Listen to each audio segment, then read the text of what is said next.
That guy's raring to go back there. What's going on?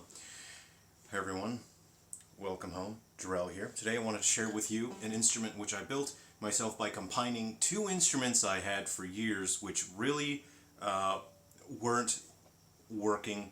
They were, the mandolin was very low quality. It was a Rogue that I purchased from a musician's friend. It was not set up as a teenager. I had no idea how to play it, and because it wasn't set up, it was extremely unplayable. Painful, didn't sound good at all, it was awful, but I kept it with me for years and years. I was also inherited a Lero banjo, very old, in extremely poor condition. I tried to play it for years and it just didn't work because it was in very bad condition. I didn't know what to do about it. Later in life, I had acquired better quality instruments with both the mandolin and the banjo. One day I thought, what if I cut the mandolin in half and I stick that on the banjo body because I wanted to build a banjolin. So that is what I have here, is an 11-inch, well, actually, that's an 11-inch banjo pot, and the mandolin neck I actually had to cut a bit of the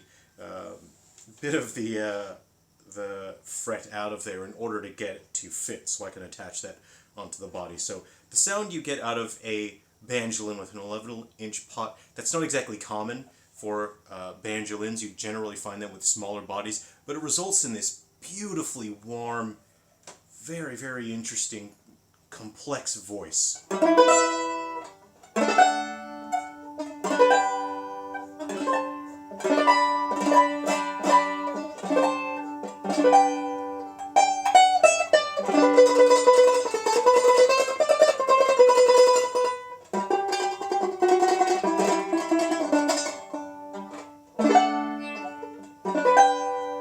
What I want to share with you is a traditional banjolin. This is from circa 1940s, 50s, a George Houghton and Sons British-made banjolin. It's in fantastic condition.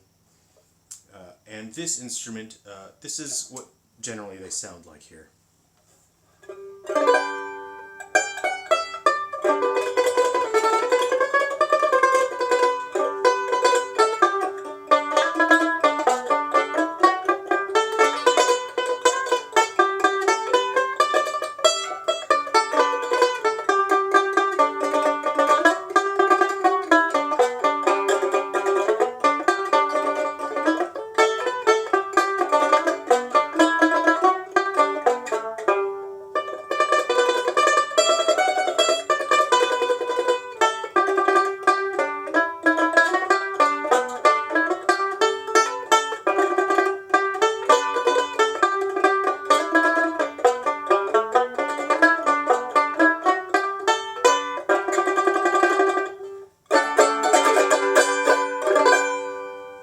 With a smaller body, the instrument has a brighter, more strident voice. It's less tonally complex, but it still has its own place, especially in an ensemble.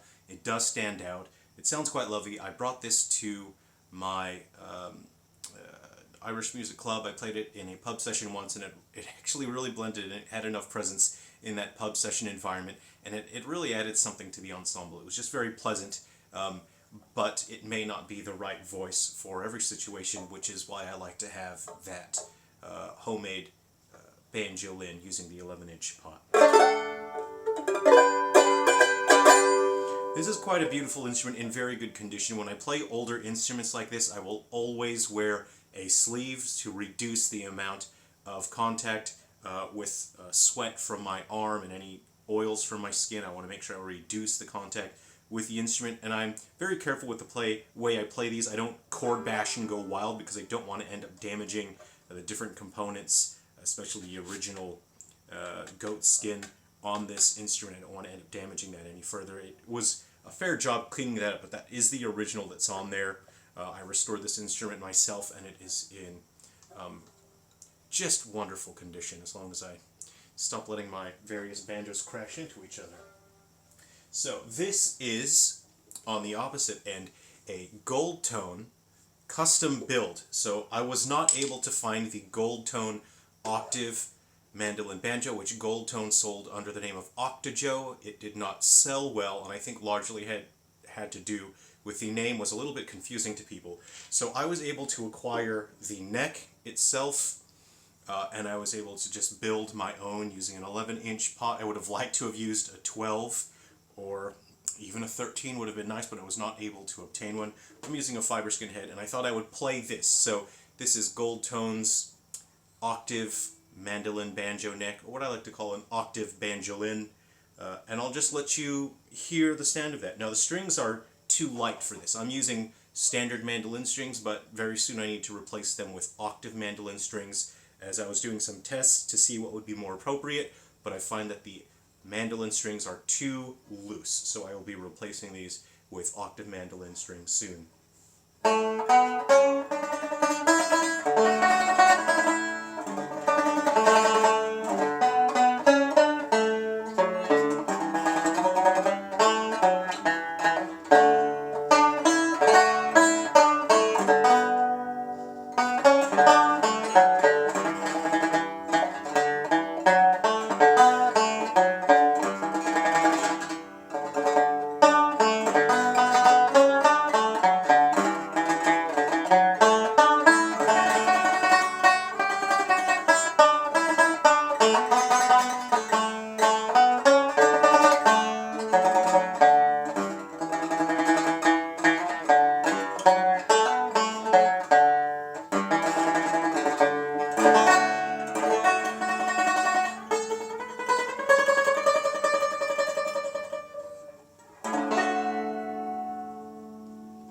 So this would be an octave banjolin. It is an octave lower than a standard banjolin.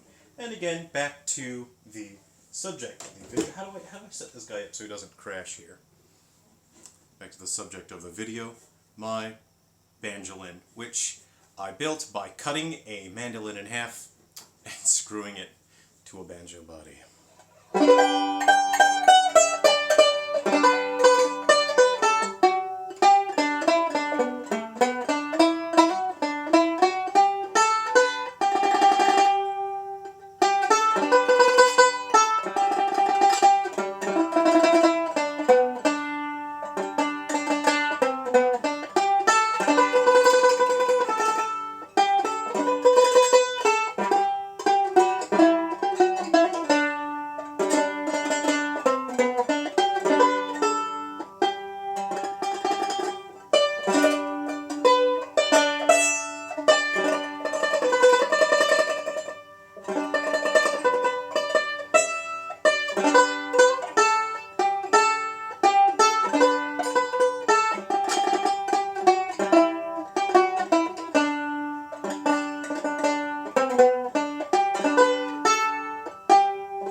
That is my banjolin. My banjolin and my octave banjolin. Thank you very much for watching. I appreciate everyone who's liked and subscribed and commented. Take care of yourselves and come home again soon.